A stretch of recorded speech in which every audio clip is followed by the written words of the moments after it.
محمد الهاشمي يقول: يا شيعة أنتم باطل. عزيزي، أولا على رسلك، لا تستعجل بالحكم على الناس بهذه الطريقة حتى لا تندم في يوم القيامة وفي الدنيا أيضا. يا أخي الكريم، الإنسان من يجي يريد يحكم على الناس بهذه الطريقة كون هو أدى خبر يقيني 100%.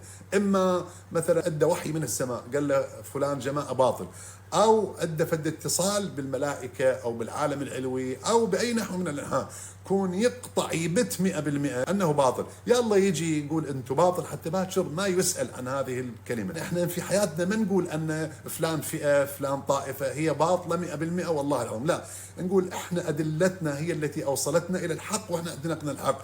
هسه الآخر بعد هو وأدلته وعند الله تجتمع الخصوم. هذا الكلام والحكم على الناس بهذه الطريقة حقيقة غطرسة وتعسف لا داعي له. يا أخي الكريم، قول أنا أعتقد هكذا والحق اللي أعتقده هكذا. كما نحن نقول احنا الآن شيعة أهل البيت نقول نحن نعتقد أن الحق مع أهل البيت، وأن النبي صلى الله عليه وآله وسلم قال: إني مخلف فيكم الثقلين كتاب الله وعترتي. طبعا كتاب الله وسنتي هذا الحديث ضعيف، جاء به مالك وقال بلغني، يعني ما مسند. الحديث الصحيح المستفيض هو كتاب الله وعترتي. فاحنا نعتقد أن أهل البيت هم أصحاب الحق، هذا اللي نعتقده، وما نقول أن الناس بالنار والبقية بجهنم، لا لا أبدا، وإنما نعتقد أن هذا الحق بيننا وبين الله ونحن نتبعه. يا أخي اتق الله ولا تحكم على الناس بهذه الطريقة.